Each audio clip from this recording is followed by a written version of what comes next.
प्रिय छात्रों एवं छात्राओं, वीडियो क्लास में एक बार फिर से तुम सबका स्वागत है।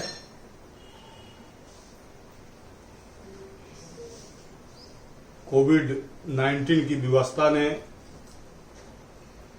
हम लोगों को इस माध्यम से पठन पाठन के लिए विवश किया है। हम लोग अभी इसी व्यवस्था के दौर में हैं और कोरोना अपने पराक्रम पर है। इससे बच करके ही पढ़ना पढ़ाना सबके हित में। हम लोग, मैं doctor Akhilesh Kumar, associate professor Hindi विभाग, एचडी जैन कॉलेज आरा, हम लोग छंद को समझने का प्रयास कर रहे हैं और यह क्लास है स्नातक खंड 3 हिंदी प्रतिष्ठा का, जिसके छठे पेपर में छंद और अलंकार का अध्ययन करना है। अलंकारों का अध्ययन आप लोग कर चुके और अब हम लोग छंद को समझने का प्रयास कर रहे हैं। पिछले क्लास में हमने छंद के दो महत्वपूर्ण अवयव यति और गति पर विचार किया था, उसके महत्व को समझा था।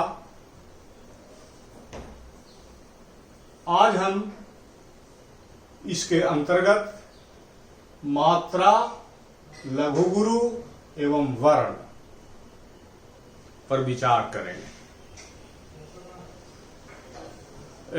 ये सब छंद के आवश्यक अवयव हैं जिन्हें समझना निहायत ही जरूरी है। इनकी समझ के बिना छंदों की समझ पक्की नहीं हो सकती। तो सबसे पहले मात्रा। मात्रा जो है वह छंद का आधार है। 100 ग्राम, 50 ग्राम, इसको मात्रा कहते हैं। हल्की मात्रा, भारी मात्रा, क्योंकि कविता का जब हम उच्चारण करते हैं तो पिछले क्लास में हमने बताया था कि प्रसंग के अनुरूप हमारा उच्चारण जो है कभी तीव्र हो जाता है, कभी मंद हो जाता है। उस तीव्रता को बढ़ाने में मात्रा की अहम भूमिका है। मात्रा छंद का आधार है और इस मात्रा का उच्चारण मंदता और तीव्रता के माध्यम से पता चलता है। उच्चारण अगर मंद गति से हुआ तो छोटी मात्रा, उच्चारण अगर तीव्र गति से हुआ तो बड़ी मात्रा। तो उच्चारण में लगने वाला समय ही मात्रा है। तो स्वाभाविक है कि जो हल्का होगा उसमें कम समय लगेगा, जो वजनी होगा उसमें ज्यादा समय लगेगा। जैसे हम बोलेंगे का और बोलेंगे का, दोनों के समय में फर्क हो जाता है। का से अधिक समय का कहने में लगता है, तो इसी से मात्रा का भेद हो जाता है। का हल्का पड़ जाता है तो उसकी मात्रा जो है वह छोटी हो जाती है। छोटी मात्रा का संकेत यही है, पूर्ण विराम के जैसा चिन्ह। और बड़ी मात्रा का संकेत यह है अंग्रेजी का एस। यह छोटी मात्रा की गिनती 1 में होती है और इस बड़ी मात्रा की गिनती 2 में होती है। यह बखूबी समझ लेना होगा। तो मात्रा के आधार पर ही जब हम लघु गुरु का निर्देश करेंगे या मात्राओं की गिनती करेंगे तो उसके भारीपन और उसके हल्केपन के आधार पर ही उसकी गिनती होगी। आगे जब हम छंद पढ़ेंगे तो सब कुछ सामने स्पष्ट हो जाएगा। तो मात्रा यही है कि यह छंद का आधार है। इसका उच्चारण दो स्तर से होता है, मंद गति से और तीव्र गति से। तीव्र गति से उच्चारण में समय ज्यादा लगता है, वह गुरु हो जाता है। मंद गति वाले में कम लगता है, वह लघु हो जाता है। अच्छा, अब इसके बाद हम देखें लघु गुरु। तो वही बात है, लघु वह है उच्चारण में कम समय लगना, लघु है। जैसे का, इसकी मात्रा हुई एक, इस निशानी का मतलब हुआ एक। गुरु हुआ उच्चारण में अधिक समय लगना। जैसे का, मात्रा हुई दो, ये दो, ये गुरु। तो लघु गुरु समझना कोई कठिन कार्य नहीं है। जो वजनी है, स्वाभाविक है, उसका वैल्यू ज्यादा होगा और जो हल्का है उसका वैल्यू कम होगा। तो इस तरह से मात्रा लघु गुरु को हम लोगों ने समझने का प्रयास किया। अब देखिए वर्ण। वर्ण, तो वर्ण जो है दो प्रकार के होते हैं, स्वर वर्ण और व्यंजन वर्ण। और स्वर वर्ण में भी ह्रस्व होता है और दीर्घ होता है। स्वर में भी ह्रस्व स्वर होता है और दीर्घ स्वर होता है। और स्वर की विशेषता यह है कि स्वर के उच्चारण में किसी की मदद की जरूरत नहीं होती। स्वयं राजन्ते स्वरः। जैसे ये सब स्वर है, ह्रस्व स्वर है आ, ई, उ, री। तो स्वाभाविक रूप से बिना किसी की मदद के इनका उच्चारण हो जाता है। दीर्घ स्वर है आ, ई, उ, ए, ओ, औ, अंग, आ। किसी की मदद की जरूरत नहीं। तो इसीलिए कहा गया स्वयं राजन्ते स्वरः। स्वयं राजन्ते स्वरः। स्वर जो है स्वतः उच्चरित हो जाते हैं, लेकिन व्यंजन के साथ यह बात नहीं है। यह बात नहीं है। व्यंजन का उच्चारण स्वर की सहायता से होता है। स्वर अगर मदद नहीं करेगा तो व्यंजन का उच्चारण नहीं होगा। और हर व्यंजन के साथ स्वर जुड़ा हुआ होता है, क्योंकि नहीं जुड़ा हुआ होगा तो उसका उच्चारण करना ही मुश्किल होता है। अब इसको देखिए, जैसे यह का है तो इसके साथ स्वर लगा हुआ है आ। का हलंत जोड़ आ बराबर हुआ का।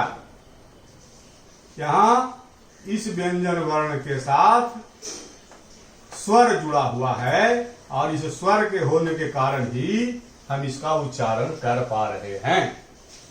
उसी प्रकार से का जोड़ आ, का हलंत जोड़ आ बराबर का।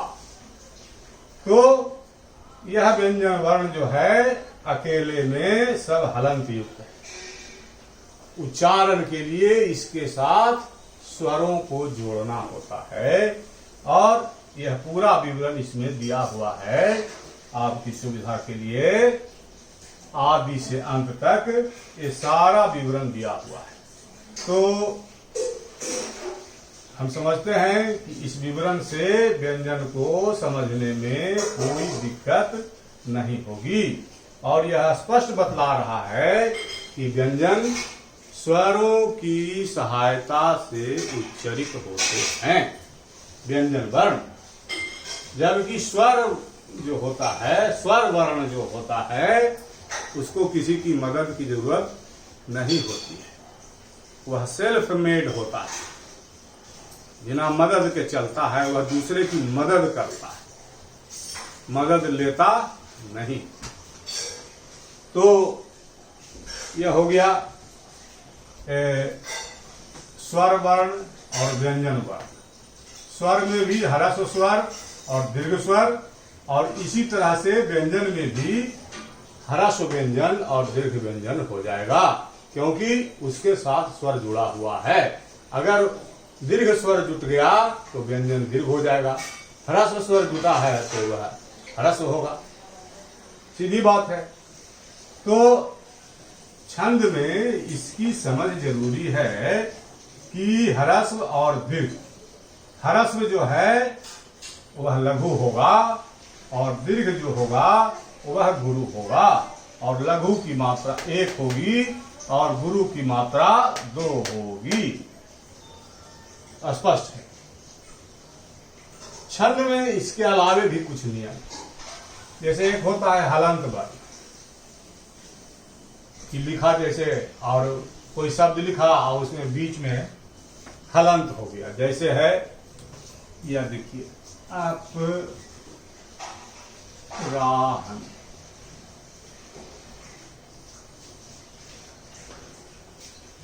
छंद में हलंत वर्ण का कोई महत्व नहीं व्यक्तिगत रूप से। महत्व उसका यह है कि चूंकि हलंत के बाद के साथ वह जुड़ा हुआ रहता है, तो हलंत वर्ण के पहले वाला वर्ण जो है वह गुरु हो जाता है। यहां यह गुरु है ही, तो गुरु जो है वह गुरु ही रहेगा, 2 ही मात्रा तक होती है। लेकिन अगर यहाँ लघु भी रहता, अगर यहाँ लघु भी रहता तो भी यहाँ यह गुरु हो जाता और इसकी मात्रा जो है ये 2 हो जाती और इसकी गिनती समाप्त हो जाएगी, और यह न जो है यह 1 वर्ण है, क्योंकि यह ह्रस्व है। अगर यह रा के जगह पर रा भी होता तो भी यह गुरु हो जाता है। तो हलंत वर्ण की विशेषता यही है कि स्वयं तो उसकी मात्रा नहीं है, लेकिन हलंत वर्ण के पूर्व का जो वर्ण है उसके प्रभाव से वह गुरु हो जाता है। यह बात है। इसके अलावे छंद के कुछ और भी नियम हैं जिसको जान लेना बहुत जरूरी है। क्या नियम है? देखिए, संयुक्ताक्षर के पूर्व का लघु वर्ण गुरु हो जाता है। यही जो हमने अभी आपको बताया कि हलंत जो होता है वह संयुक्ताक्षर के रूप में ही होता है, वह दूसरे के सहारे जुड़ा हुआ रहता है, तो उसके पहले का जो वर्ण होता है वह गुरु हो जाता है। संयुक्ताक्षर के पूर्व का लघु वर्ण गुरु हो जाता है। इसके बाद देखते होंगे चंद्र बिंदु, जैसे लिखा गया कावल, कावल,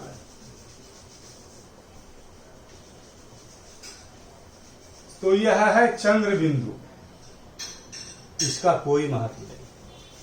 और कहीं पर अर्ध चंद्र ही रहता है, इतना ही रहता है, चंद्र पर बिंदु नहीं होता है। तो चूंकि बिंदु वाला चंद्र का महत्व नहीं है, तो बिना बिंदु वाला चंद्र का क्या महत्व होगा? तो कोई महत्व नहीं है। महत्व इसका इसलिए नहीं होता है कि यह बलाघात का कारक नहीं होता है। इसके उच्चारण में नाम मात्र का बहुत कम बल लगता है, जहां ज्यादा बल लगता है वह दीर्घ हो जाता है, जहां कम बल लगता है वह ह्रस्व हो जाता है, और नगण्य बल जहां लगता है वह महत्वहीन होता है। तो यह हो गया कंवल। और अगर इसको ऐसे लिखें कंवल, इसका भी कोई महत्व नहीं है, यह यहां लघु ही होगा, यह भी लघु होगा। लेकिन चंद्रबिंदु का महत्व नहीं, किंतु बिंदु गुरु बना देता है। जैसे है संदेह,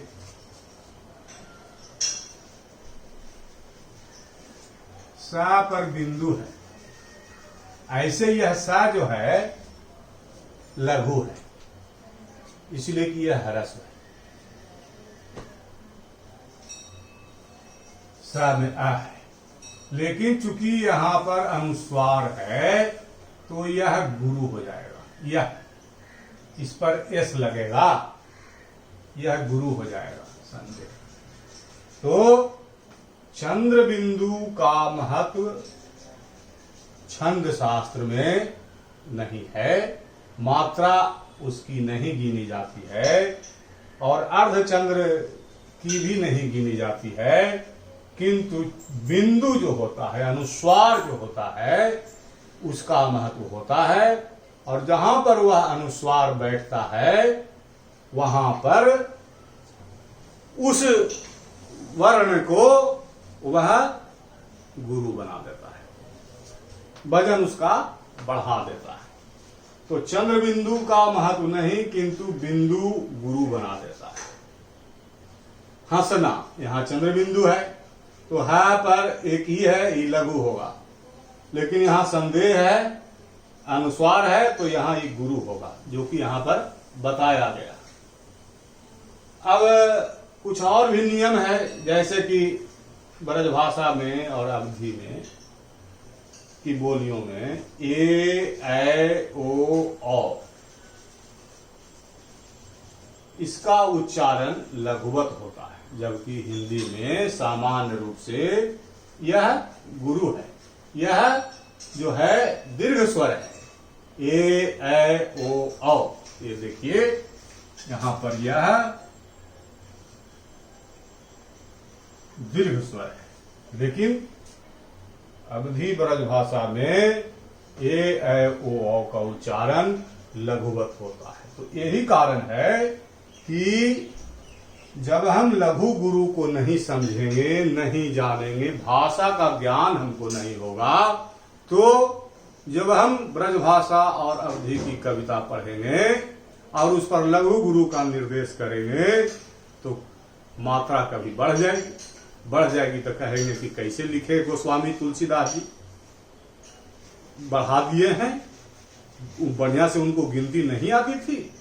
लेकिन वह बात नहीं है, बात यह है। तो इन सब बातों को समझना, जानना बहुत जरूरी है। इन सब बातों की जानकारी होने पर ही हम छंदों को ठीक से समझ सकेंगे और ठीक से पकड़ सकेंगे। इन नियम, ये मुख्य नियम है। इन नियमों के अतिरिक्त हल्के फुल्के अन्य नियम भी कहीं कहीं पर लागू होते हैं, लेकिन हम अपने छात्रों को विशेष उलझाना नहीं चाहते, बल्कि सुगमता पूर्वक हमारा यह प्रयास है कि ये छंद की स्थिति को, छंद के नियम और कानून को आसानी से समझ जाएं। आगे जब अध्ययन आगे होगा तो सूक्ष्मता में जाने का समय मिलेगा। तो ये मुख्य नियम है, और इसके अलावे हल्के फुल्के छोटे मोटे और भी नियम हो सकते हैं। तो आज हमने जो चर्चा की एक बार फिर से देख लें। मात्रा, लघु गुरु एवं वर्ण। मात्रा जो है छंद का आधार है। मंदता और तीव्रता मात्रा की पहचान है, और उसी मंदता और तीव्रता के आधार पर मात्रा को वजन दिया जाता है। लघु और गुरु के रूप में। ह्रस्व जो है वह लघु हो जाता है, एक मात्रा होती है, और दीर्घ जो है गुरु हो जाता है, दो मात्रा होती है। कम समय लगने के कारण लघु जो है एक मात्रा वाला होता है, और अधिक समय लगने के कारण गुरु जो है वह दो मात्रा वाला होता है। यह देखिए एक मात्रा की निशानी है और यह दो मात्रा की निशानी है। इसके बाद वर्ण हो गया, स्वर वर्ण और व्यंजन वर्ण। स्वर वर्ण जो है स्वयं राजन्ते स्वरः या स्वरा, स्वयं राजन्ते स्वरः। स्वर जो है स्वतः उच्चरित होते हैं, किन्हीं की मदद की जरूरत नहीं होती, लेकिन व्यंजन वर्ण के उच्चारण के लिए स्वरों की मदद की जरूरत होती है। फिर हम हलंत वर्ण पर आते हैं, जिसका कि कोई महत्व तो व्यक्तिगत नहीं है, लेकिन उसके पहले का वर्ण जो है वह गुरु हो जाता है। और इसके अलावे ये कुछ और भी नियम हैं जिसको हमने बताया। तो हम समझते हैं कि आज के क्लास के लिए मात्रा, लघु, गुरु एवं वर्ण के संबंध में जो बताया गया, जो समझाया गया, हमारे छात्रों को निश्चित रूप से समझ में आ गया होगा। तो आज के क्लास के लिए बस इतना ही। धन्यवाद।